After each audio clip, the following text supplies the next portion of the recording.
Senhoras e senhores, obrigado por aguardarem. Estamos iniciando agora o call de resultados do terceiro trimestre de 2022 dos fundos de crédito imobiliário da XP Asset. Serão tratados hoje os resultados e perspectivas dos fundos Maxi Renda e XP Crédito Imobiliário. Informamos que todos os participantes são apenas ouvintes durante a apresentação do time de gestão e lembramos que a apresentação será gravada e a publicaremos no site do fundo nos próximos dias. O espaço de perguntas já está aberto e as mesmas serão lidas e respondidas pelo time ao final da apresentação. Reforçamos que o nosso canal de relação com investidores está sempre à disposição através do e-mail ri@xpasset.com.br. Agora gostaria de passar a palavra para o time de gestão da XP Asset Management. Uma excelente apresentação a todos. Obrigado, Thiago. Bom dia a todos. Meu nome é Evandro, faço parte aqui da equipe de gestão dos FIIs de crédito da gestora da XP.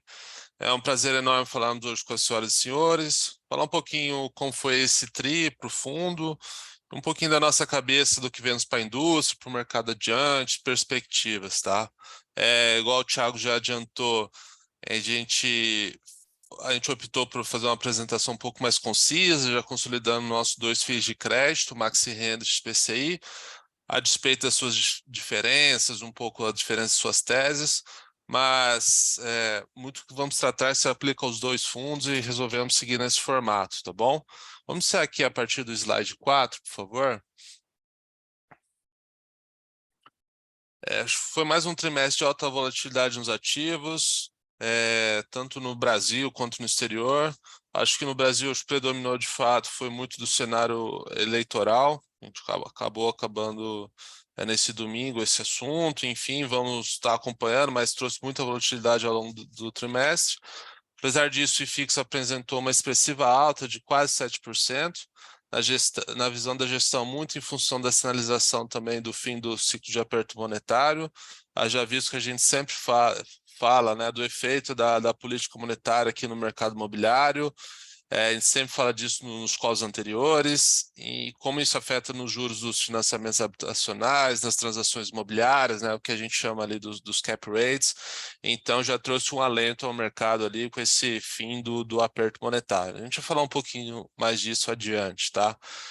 Outro destaque, nesses 3 meses, né, julho, agosto, setembro, a gente viu deflação, né, algo relativamente raro aqui no Brasil, mas 3 meses seguidos. Impactou em especial aqui a classe dos FIIs de crédito, os FIIs de CRI. A gente vai comentar também um pouquinho mais adiante. Mas a previsão é que o IPCA já volte ao terreno positivo a partir do mês de outubro, né, que sai agora nesse início de novembro, tá bom? A taxa de juros básica brasileira, como a gente falou, encerrou seu ciclo de alta em 13,75%. Com a dúvida do mercado, agora em geral, quando se inicia, né, o ciclo de corte de juros. Vai depender um pouco da definição da nova equipe econômica, comportamento do mercado, inflação até lá, mas essa é basicamente a dúvida do mercado a partir de agora, tá? E novamente isso impacta na veia aqui diretamente no nosso mercado imobiliário, que nos traz bastante otimismo nesse sentido. No exterior, acho que continua uma volatilidade também bastante expressiva. Estados Unidos e Europa ainda sofrem com inflações muito elevadas para os seus padrões históricos. Estados Unidos com a maior inflação em 40 anos, a Alemanha com a maior inflação desde os anos 50.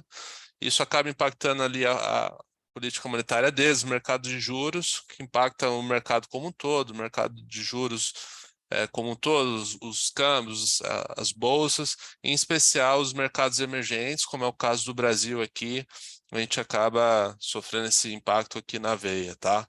Quanto ao mercado imobiliário, na nossa visão, é impressionante ali a resiliência dos números que a gente tem visto.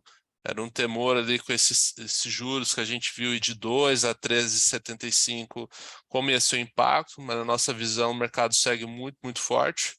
Obviamente abaixo ainda do ritmo ali do final de 2020, início de 21, mas o ritmo ainda muito saudável ali em termos de vendas, de extratos históricos e estoques em relação ao que a gente vê historicamente, tá? O mercado de CRI, a gente vai ter também um slide sobre isso, mas o mercado segue muito forte. A gente vê que basicamente as emissões de CRI nesses 9 primeiros meses de 22 já quase bate 21 inteiro, já foi um ano muito, muito forte, reforçando nosso otimismo nessa indústria, tanto na indústria imobiliária, o efeito, né, dos CRIs na indústria imobiliária para financiamento de empreendimentos, seu efeito na economia local, geração de renda e emprego, quanto como uma classe mesmo de investimento, um investidor, a gente vai ver que classe super resiliente, e em especial nesse trimestre teve uma decisão da CVM em permitir a emissão de CRIs lastreados em pagamentos de aluguéis, que abriram mais um leque enorme de oportunidades para a emissão de CRIs, possibilitando que virtualmente toda empresa possa emitir tais papéis, né, possibilitando, na nossa visão, um mercado maior, mais maduro, diversificado e líquido, certamente para fazer dado que o mercado de crédito imobiliário ainda é muito aquém do seu potencial, visto números, padrões mundiais, né, em relação ao PIB, tá bom? Quanto ao o novo governo, a gente vai observar atentamente. Eu acho que no mercado imobiliário em específico, talvez quem tenha vamos dizer, um benefício a mais, talvez seja as de rendas mais baixas ali, do programa Casa Verde e Amarela, mas a gente vai observar atentamente. Em outros setores aqui, talvez algumas que já sofreram uma reação positiva, sejam educacionais, varejistas, atacarejos, enfim, que também compõem grande parte do portfólio dos nossos fundos, tá? Tanto XPCI quanto Maxi Renda. O mercado habitacional, como já falamos, segue muito forte. Esse término, né, do aumento de juros deu novo fôlego ao mercado. Muitos projetos que estavam sendo esperados, também com a indefinição eleitoral, acho que a gente tende agora a dar um novo fôlego ao nosso mercado. As taxas dos financiamentos habitacionais para a pessoa física ficaram relativamente estáveis nesse trimestre, em padrões históricos relativamente, vamos dizer, razoáveis. A gente via ali no ciclo de 2015, 2016, taxas de financiamento 11%, 12%. A gente continua nesse trimestre por volta ali entre 9,5%, 10%, algo nessa linha, um pouco abaixo. Obviamente, ainda bastante acima do pico de baixo que a gente chegou a ver ali no final de 20, começo de 21, algo na casa dos 7%. Mas na nossa visão, ainda relativamente bastante razoável ali para os padrões históricos, tá bom? O que a gente já sempre falou também, né? Os dois fundos aqui que a gente está falando são fundos high grade, que a gente chama, né? Que é, grosso modo, crédito a indústrias de padrão de crédito muito forte. Então, muitas empresas listadas, auditadas, ou carteiras que a gente chama, né, cotas seniores, que basicamente a gente é o último ali a sofrer qualquer problema de crédito. Então, nosso portfólio a gente vê bastante resiliente nesse cenário de juros e inflação. Só lembrando, né, com juros, uma empresa que pegou uma dívida Selic, vamos supor, a Selic mais 4, né, numa Selic a 2, era 6%, né, o custo financeiro dela. Então, agora a gente está falando de algo próximo a 18%. Então, impacta diretamente aquelas empresas menores, portfólios mais high yields, certamente ali nesse cenário de juros tem sofrido um pouco mais. E o nosso portfólio passou bastante ali resiliente, incólume nesse cenário de juros e inflação, nos deixa bastante satisfeitos aqui quanto às nossas alocações, tá? A gente continua nessa tese ao longo do trimestre. A gente alocou só em nomes bastante fortes, a gente até cita alguns aqui, Elbor, Grupo Pão de Açúcar e Mateus. Até o Grupo Mateus a gente já falou, até beneficiado talvez com esse novo governo e algumas questões de baixa renda, renegociações de crédito. Então a gente segue bastante confortável aqui com o nosso portfólio, tá? Avançando aqui um pouquinho mais em relação a macro, né, a partir da página 6, como a gente vem falando já há alguns trimestres, o PIB tem surpreendido bastante positivamente. Então, no início do ano, muitas previsões eram para casa de 1%, a SPAS já era até mais otimista com o mercado, isso tem se confirmado. A nossa previsão já é quase 3% para esse ano, ali por volta de 2,7%, 2,8%. E para o próximo ano, obviamente, muitas incertezas pairando, enfim, trocas de governo, mas a gente está falando de um crescimento mais tímido ali por volta de 0,6%. Mas esse ano, de fato, confirmou ali nossas previsões, foi um ano bastante forte. A gente vai olhar um pouco mais à frente o CAGED, né, que são os empregos formais, foram muito, muito fortes, muito acima das expectativas, e vamos acompanhar de fato aí, troca de governo, enfim, como será. A Selic aqui, como a gente já falou, terminamos esse aperto monetário, então isso beneficia diretamente o nosso mercado e a expectativa nossa agora é quanto aos cortes, né? Então vamos ver quem vai ser a nova equipe econômica, como o mercado vai se comportar, até a expectativa da XP Asset que no próximo ano haja um corte ali por volta de 300 pontos, encerrando ali 2023 por volta de 10,75%, né, a Selic, com os cortes mais concentrados ali no segundo semestre de 23, tá? Passando para a próxima página, acho que só alguns dados ali de basicamente pesquisa da indústria e confiança, exibindo relativa melhora. Bastante caso aí com esse PIB mais forte ali, são dados antecedentes ali da indústria, né, que até chegar ao ponto final, então acho que corrobora com tudo que a gente tem falado, de uma inflação mais controlada, um PIB forte e essa visão que os juros pararam de subir, né? Então, e o último slide macro, consolidando um pouco do que a gente falou, a gente fala um pouquinho da inflação.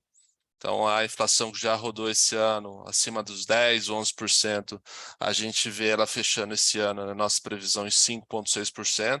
Obviamente, muito por medidas específicas ali de corte de impostos, bem essenciais, em especial nos combustíveis, também alguns adiantamentos de bandeiras tarifárias na energia elétrica, mas uma inflação que se mostrou muito mais benigna do que inicialmente imaginado, e vamos acompanhar o que será passado à frente, se terá alguma reversão dessa questão de impostos. Isso a gente estará acompanhando aqui atentamente.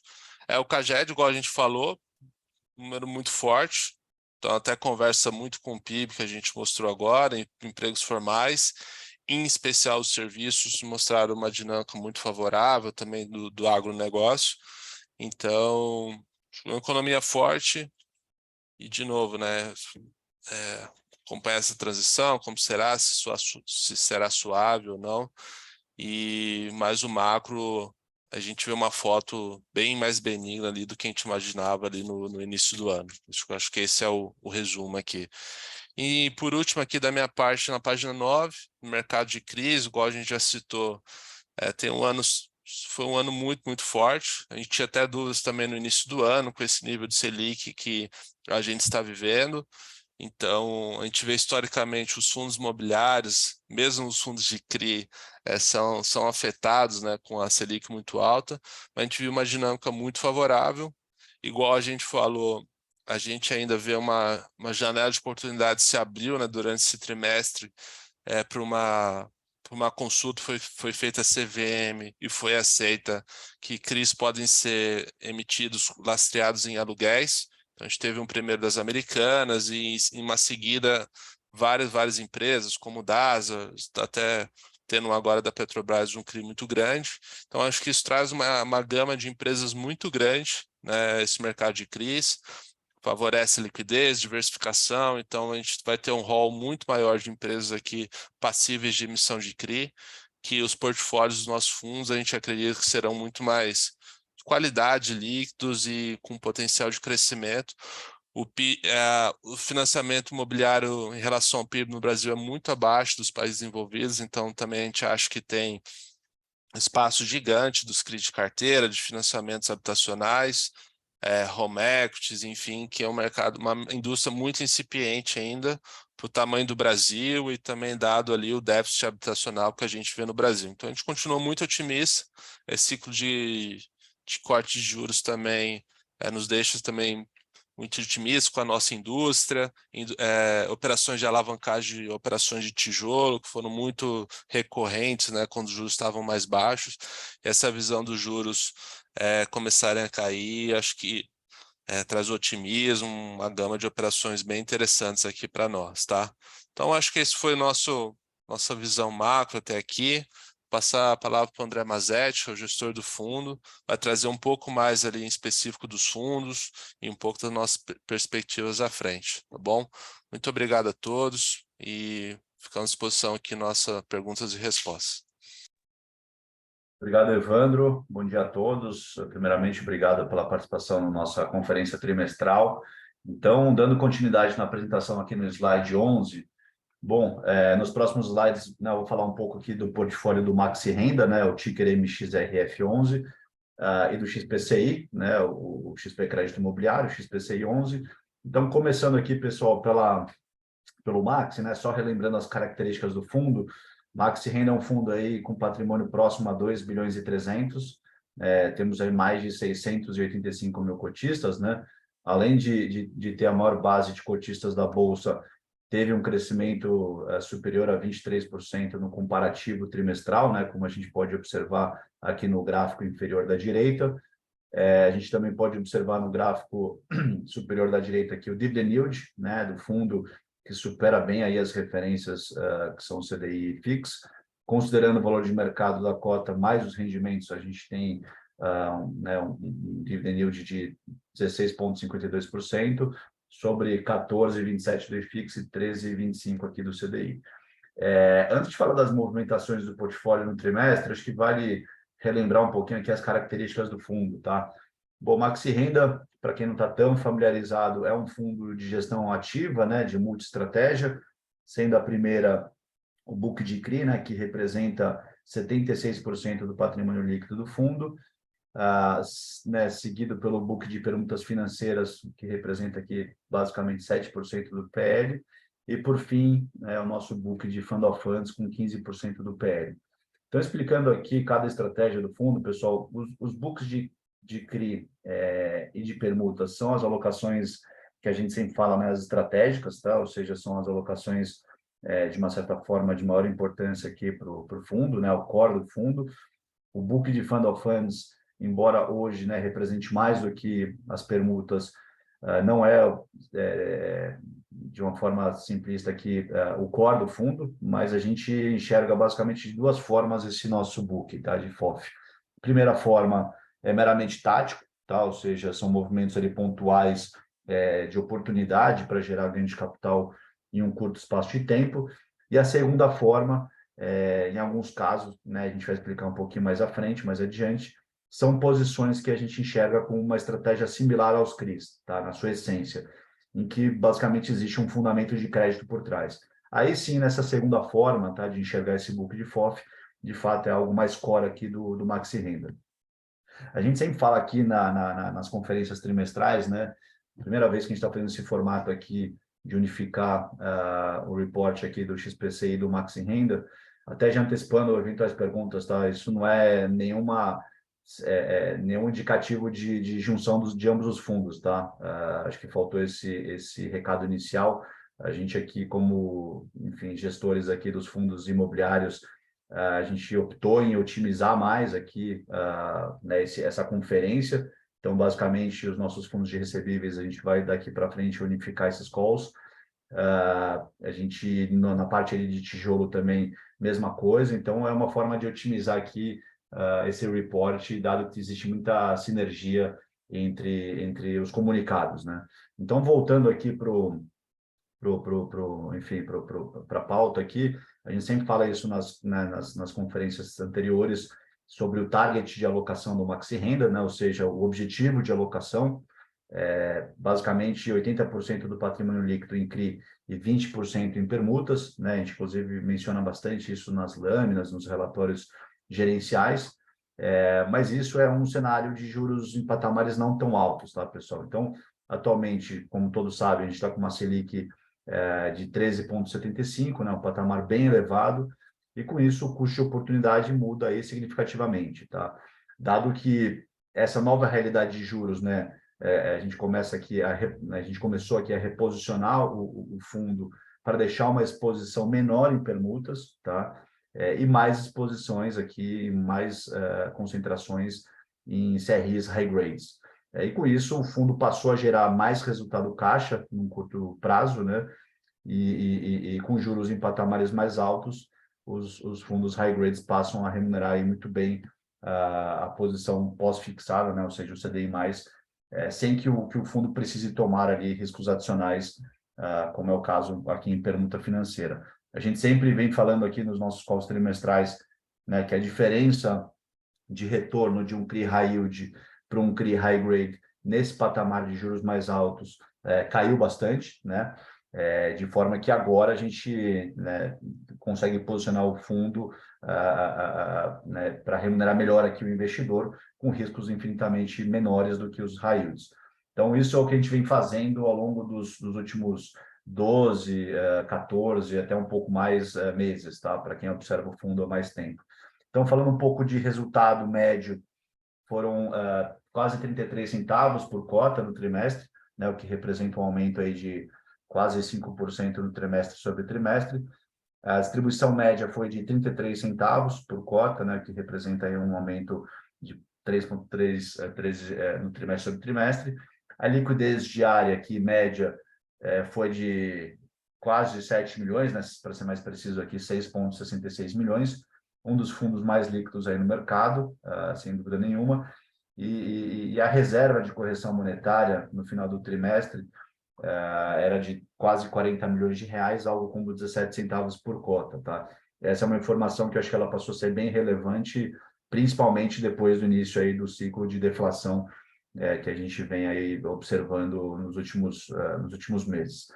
E agora sim, falando das movimentações no trimestre, nós investimos aí 76 milhões em 7 CRIs, vendemos 27 milhões em 5 CRIs, né? Com isso, além de reciclar a carteira, fizemos aí bons ganhos de capital, que é uma marca nossa aqui na nossa gestão, né? De todos os nossos fundos de CRI e de CRA. No book de FOF, nós fizemos ali pequenos investimentos, tá? Na ordem de 6 milhões, basicamente em 3 fundos, sendo a maioria em fundos de CRI, né, diversificando ainda mais o nosso fundo.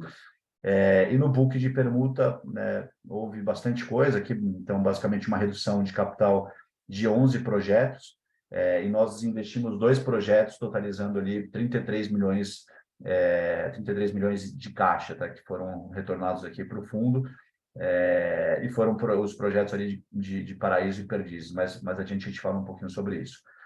Seguindo para o próximo slide 12, bom, sobre o book de fundos imobiliários, né, no gráfico superior da esquerda, no final do trimestre, fechamos o book de FOF com 330 milhões aproximadamente, alocados em 16 fundos, sendo boa parte fundos mais exclusivos, né, em que o nosso investimento foi via ali, oferta 476, né, um formato ali, basicamente de club deals, em que são basicamente pouco acessíveis ali ao público varejo, em que basicamente, pessoal, que a gente acredita ter uma certa arbitragem, tá, no mercado. Conforme esses fundos, né, que a gente entrou nessas 476 vão ganhando tração, né, um momento macro contribuindo, com uma eventual queda de juros ali mais à frente, como o Evandro explorou um pouquinho ali na parte macro, a gente sai, né, a mercado gerando um ganho de capital para os primeiros entrantes, que foi o caso aqui do Maxi Renda.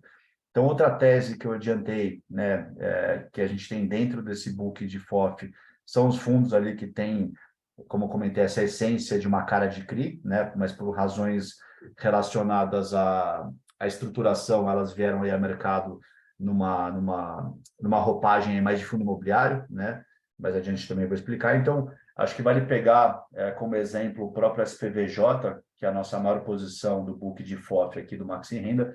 Acho que para explicar esse conceito, né, do porquê a gente enxerga esse fundo como uma ótica mais similar a CRI do que fundo imobiliário, propriamente dito, tá? Então, o SPVJ, para quem não está familiarizado, são vários contratos atípicos de locação, com uma concentração maior ali no Grupo Pão de Açúcar, algo como 95% desses contratos têm características de crédito, que são contratos de longo prazo, né, com multas rescisórias equivalentes a todo o saldo contratual. Então, aqui estamos falando de contratos como 10, 15 anos, e se basicamente o locatário optar em sair antes, ele paga uma multa por esse prazo todo.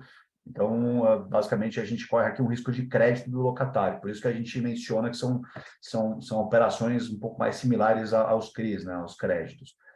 Sobre o book de CRI, né, o gráfico superior da direita, nós temos, na data aí do encerramento do trimestre, 66 operações, 66 ativos, sendo mais de 90% aí alocados em high grades, como eu comentei, ou seja, bons riscos de crédito.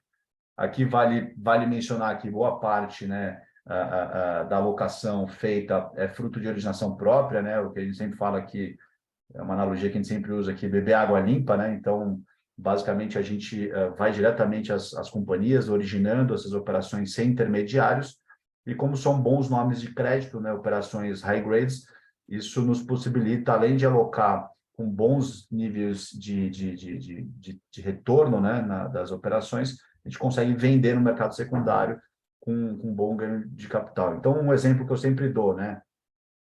Imagine um CRI que o mercado tomaria ali por CDI mais 4, por hipótese. A gente consegue originar e estruturar por CDI mais 5 e depois vender pelos mesmos CDI mais 4 que o mercado tomaria, né? Que eu mencionei. Então, é possível basicamente arbitrar bastante essas operações, e isso, para quem acompanha nossa gestão há bastante tempo, sabe que a gente faz bastante resultado aí no mercado secundário.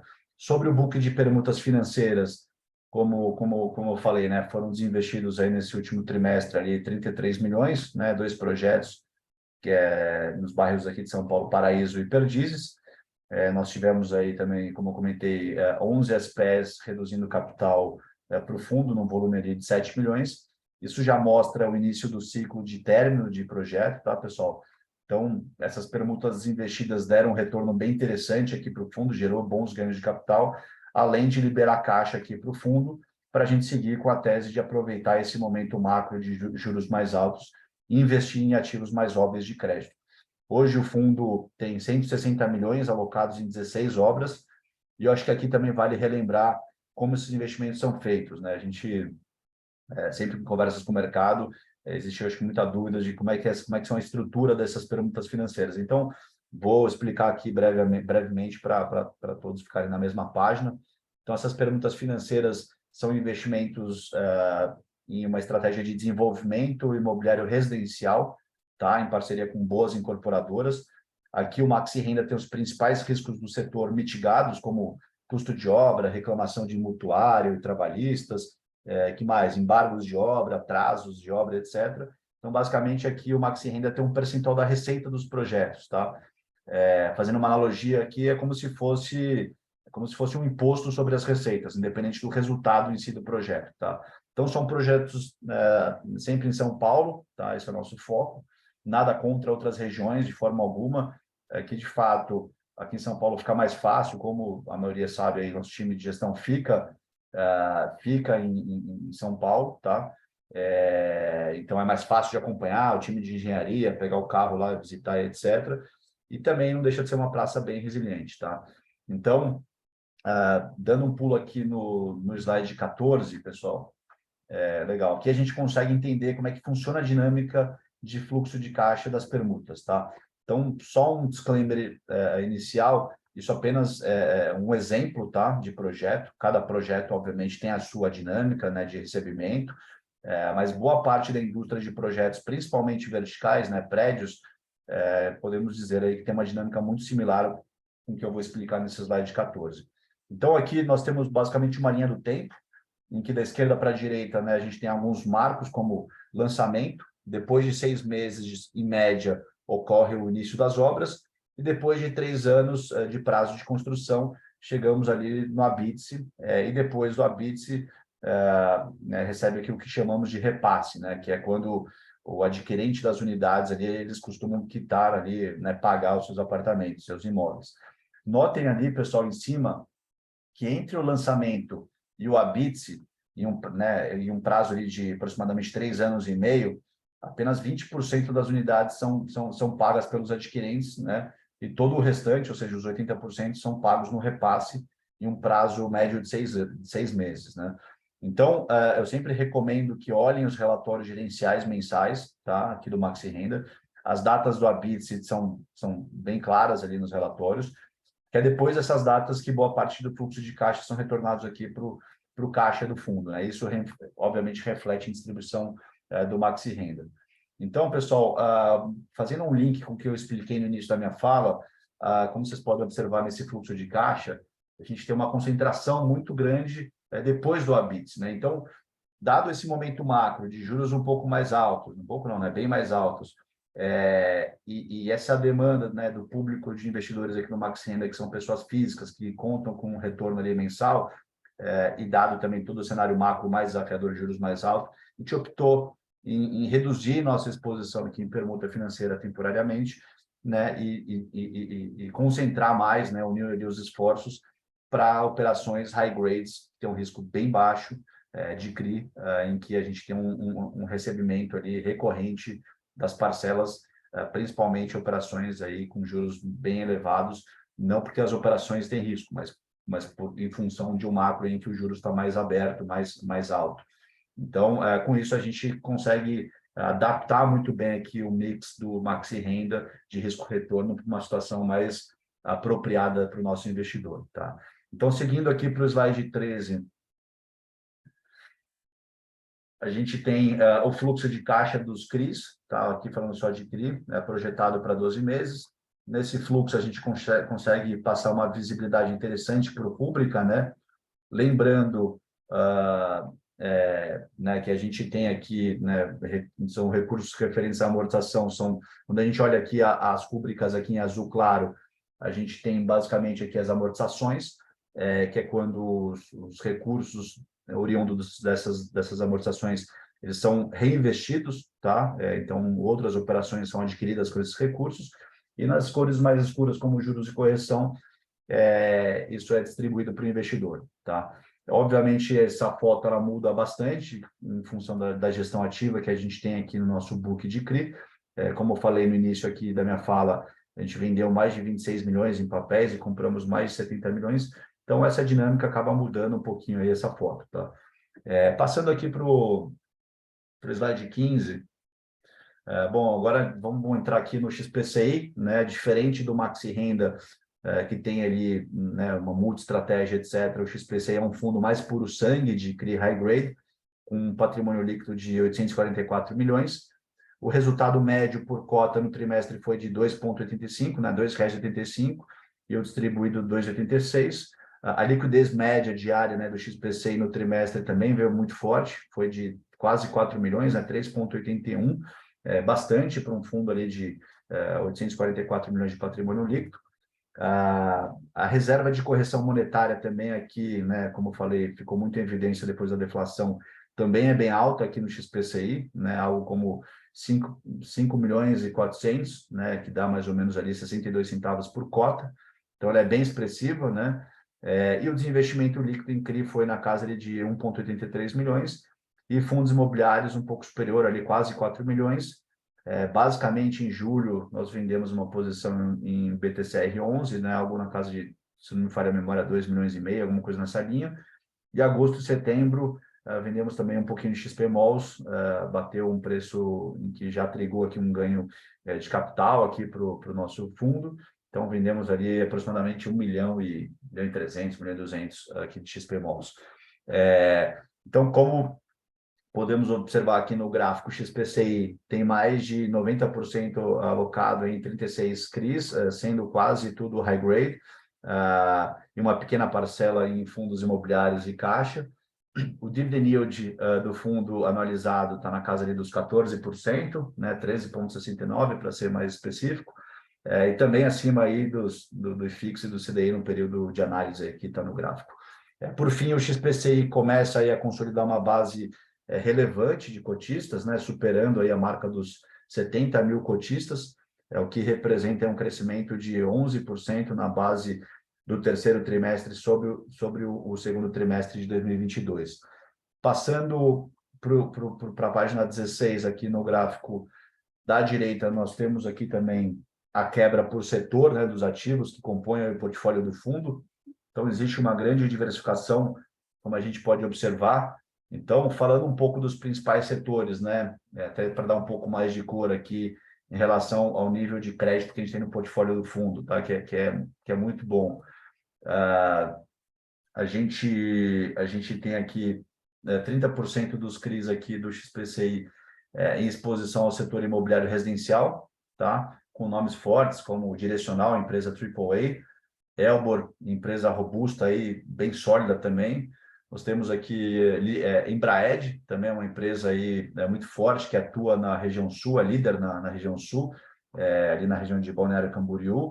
Nós temos Creditas também, além de ser uma tranche sênior, que é a maior exposição aqui desse risco de crédito, tem uma proteção, além de ter uma proteção de outras tranches, o ativo em si ele é muito bom, né? Tem uma LTV de 50%, ou seja, a garantia cobre o dobro da dívida, né?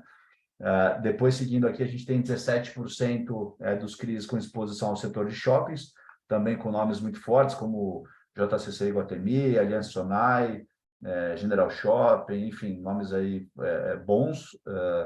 Aí, seguindo aqui, a gente tem aproximadamente 13% em varejo, então, com os maiores players do Brasil, ali, nomes como o Grupo Mateus, que o Evandro até comentou no início da apresentação aqui, que é um setor que tende a se beneficiar aí com esse novo governo. Outros nomes, temos aqui Oba, Açaí, Grupo Pão de Açúcar, enfim, são nomes bem parrudos, de fato. E depois, seguindo aqui os demais, a gente tem 10% em healthcare, com a Prevent Senior, que é uma empresa também muito parruda de crédito, e nos demais nomes, não vou entrar muito no linha a linha, mas nomes como São Carlos, HBR, né, no setor ali de properties, em educação também, outro setor que deve se beneficiar aí, em tese, com essa mudança de governo. Temos nomes fortes ali como Anima e Cogna, né? Alguns conhecem como Croton. Enfim, tudo isso, pessoal, para mostrar aí a robustez aí do portfólio, tá? Então, passando para o próximo slide.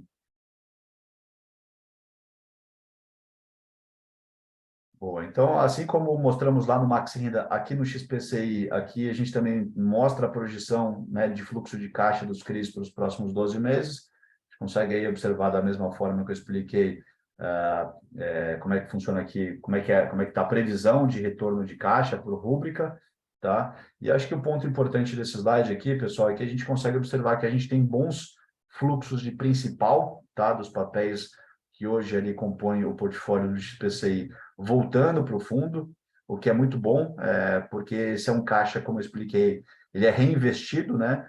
E o nosso pipeline de novas operações, nós temos CRIs, né? Temos CRIs com taxas superiores a essas que a gente carrega hoje no XPCI, que estão sendo amortizadas, e com isso a gente consegue buscar uma melhora aí no yield do fundo, tá? Aqui na tabelinha da direita, como vocês podem ver, não existe nenhum ativo estressado na carteira do XPCI, na carteira do fundo, né? Ela segue aí com status, nada em status de alerta, preocupação, etc. Então, o fundo aí segue, né, no quesito aí risco de crédito, rodando ali normalmente, tá? Bom, pessoal, esses foram os highlights aí do trimestre, tá? Para os nossos fundos de CRI. E agora a gente abre aí o espaço para perguntas e respostas.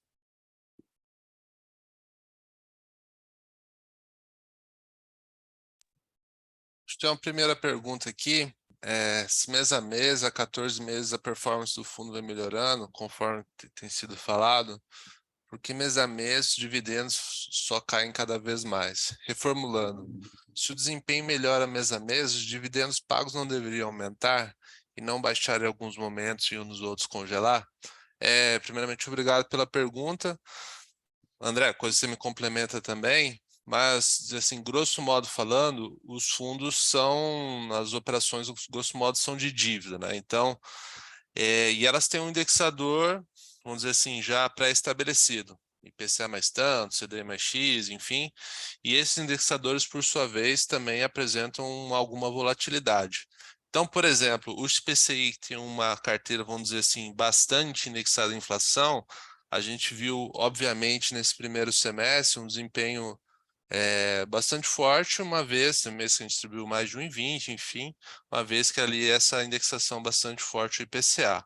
O Maxi Renda também a gente tem uma indexação um pouco forte em inflação, mas já um pouco mais em CDI, e além das voltas das permutas que a gente falou, então a gente viu um comportamento bastante mais estável, tá? Então, no relativo, né, só talvez formulando dessa maneira, o desempenho tem sido, na nossa visão, bastante satisfatório, mas a gente tenta não trazer tanta volatilidade, a gente faz algumas reservas também de resultado, para, na nossa visão, fundo de renda, uma vez que ele é de renda, para muitos investidores até compõe a renda mensal ali para os seus afazeres e deveres, não apresentem tanta volatilidade, tá? Então, só para ficar claro esse ponto. E o Maxi Renda também, só para frisar, por exemplo, né, que é o maior fundo aqui, a gente vê os rendimentos aqui sensivelmente maiores esse ano. A gente chegou a subir 12 centavos, numa média aí de 10, até um pouco mais, em relação ao que a gente viu no último ano, tá bom? Então, acho que é isso mais para frisar esse ponto do relativo, dos indexadores, que isso é algo que é macro, né? Até um pouco fora do nosso controle, tá?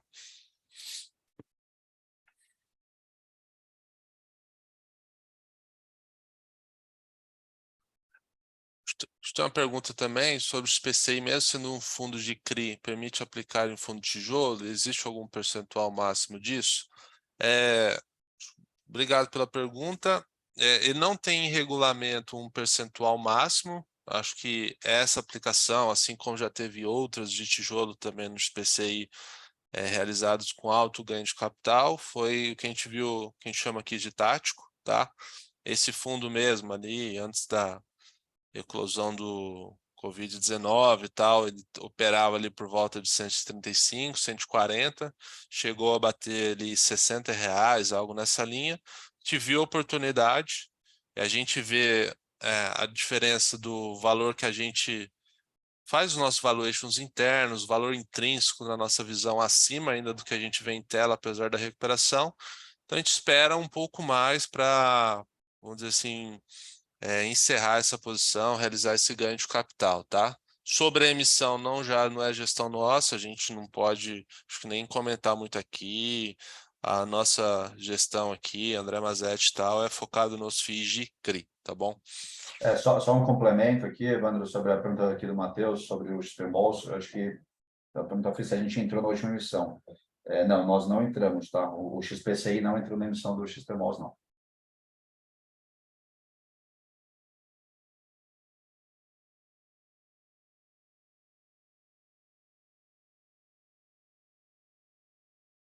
Acho que dando aqui, eu também tenho uma pergunta uma pergunta de um dos investidores aqui, para falar um pouquinho sobre os CRIs estressados do Maxi Renda.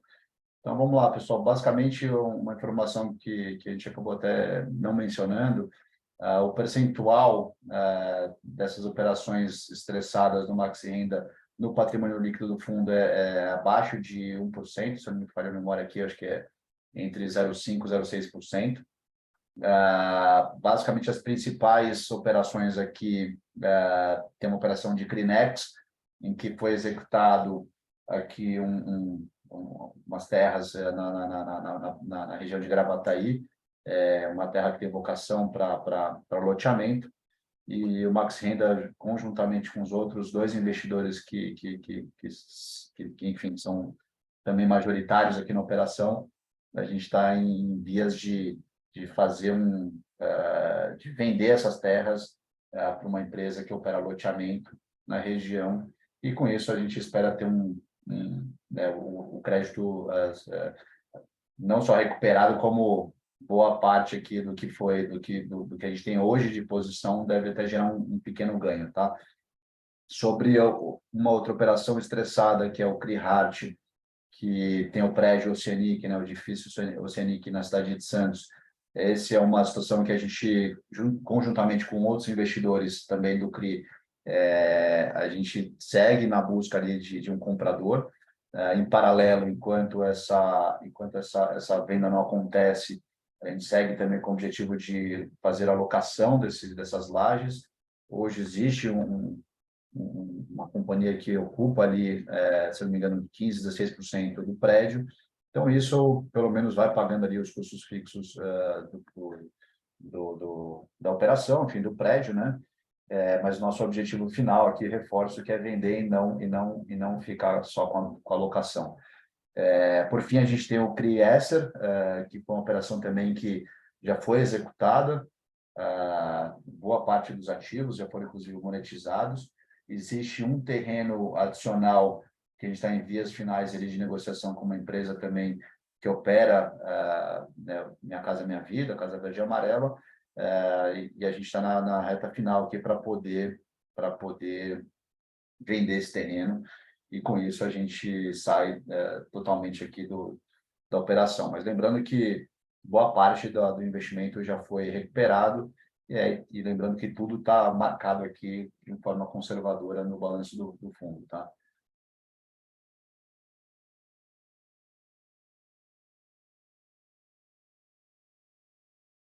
Tem uma pergunta também. A autoexposição dos PCI em CRI, em sua maioria, está atrelado ao IPCA ou ao CDI? Qual seria a proporção ideal para minimizar o risco da carteira? Obrigado. Respondendo a pergunta aqui, atualmente, Rafael, aproximadamente 70% dos CRIs dos PCI estão atrelados ao IPCA e CDI por volta de 30%, tá bom? A gente acha que um mix, muitas vezes, ajuda a trazer menos volatilidade ali ao portfólio, igual a gente até viu, né? Fundos puramente em PCA, chegando, vamos supor, a distribuir 1,60, 1,70 no primeiro semestre, e nesse mês 20, 30 centavos. Então, a gente acha que contribui esse mix para menor volatilidade, é o que a gente tem visto nos PCI, apesar, óbvio, do rendimento, como a gente já citou, por esse alto índice de IPCA, 3 meses seguidos de deflação, é algo ali, te brinca, é difícil de escapar ali de algum efeito. O mix ideal é, de fato, o call nosso em relação a movimento de juros, inflação, né? Quando a gente fez essa alocação, a gente estava um pouco mais focado em inflação. A gente vai acompanhar mais à frente, então sempre buscando o que a gente fala também, o spread de crédito correto, olhando na curva de juros, enfim. Mas, grosso modo, a gente tende a um meio a meio, mas por hora a gente pode ficar mais subalocado um, mais alocado em outro, igual esse momento aí que a gente foi no 70-30. Eu acho que um range difícil a gente ultrapassar um 70-30, seja para que lado for, tá bom?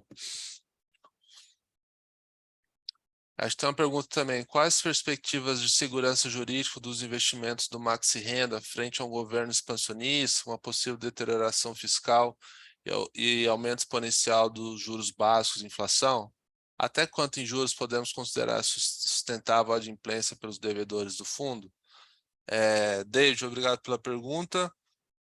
Igual a gente falou, né? A gente está acompanhando atentamente as definições aqui de novas equipes econômicas, tem bastante ruído aí na imprensa, enfim. Então, acho que o primeiro passo é entender quem tomará conta da fazenda, um pouco da sua cabeça, se de fato seguirá ali alguma disciplina fiscal, enfim, sem fazer alguma loucura. Isso acho que é um pouco da nossa esperança, que isso de fato ocorra. E assim, eu acho que isso emenda todas as coisas, que isso, tendo alguma disciplina fiscal, enfim, os juros não explodem, a inflação não explode. O Brasil tem mecanismos institucionais ali as metas de inflação, que tem uma banda ali a ser seguida. Então, a gente vai realmente acompanhar como será, tá?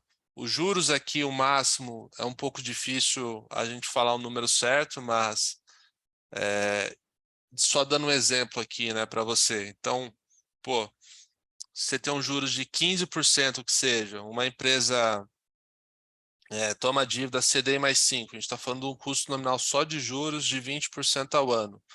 Se ela deve, vamos dizer, 3 vezes a geração de caixa dela, ou 4 vezes, que é o número de uma empresa já começa a ficar um pouco mais alavancada, nesses dois cenários, quer dizer, 60% a 80% de tudo o caixa que ela gera, uma métrica, vamos dizer, aproximada que a gente chama de EBITDA aqui no jargão financeiro, vai só para pagar juros. Então, pô, isso quer dizer, sobra 20% a 40% nesse caso aí para amortizar essa dívida, realizar investimentos, pagar impostos. Então, a gente já começa, em empresas mais alavancadas, a gente já começa a ficar mais preocupado ali nesse nível que a gente está, por volta de 14 a 15. Mas, de novo, o Maxi Renda e os PCI são fundos, grosso modo, muito high grades, tá? A maioria das posições são de empresas listadas, de custo de dívida um pouco mais baixo, então que nos traz mais relativa tranquilidade aqui, atravessar um período ainda de juros altos, inflação alta, tá bom? Então, eu acho que os fundos mais arriscados, mais high yield, vamos dizer assim, que sofreriam primeiro aqui uma deterioração adicional. E também essas posições mais high grades, elas são o que a gente chama que mais líquidas, né? pô, um CRI de vamos supor, um Pão de Açúcar, de uma DASA, lojas americanas, é muito mais líquido, isto é, eu consigo sair da posição muito mais facilmente do que um CRI mais estruturado, de carteira, enfim. Então, a gente também vai estar ativo para qualquer sinalização, enfim, um pouco mais pessimista, a gente carregar mais caixa, enfim, atravessar um período aí com relativa mais tranquilidade e proteção aos senhores aí, investidores, tá?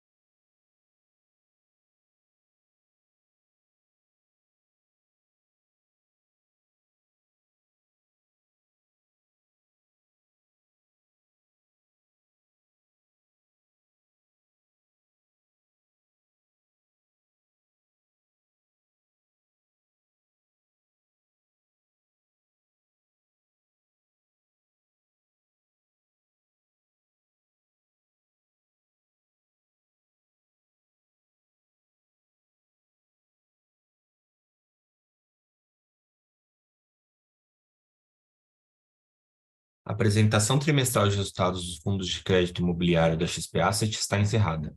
Lembramos que a apresentação foi gravada e publicaremos no site do fundo nos próximos dias.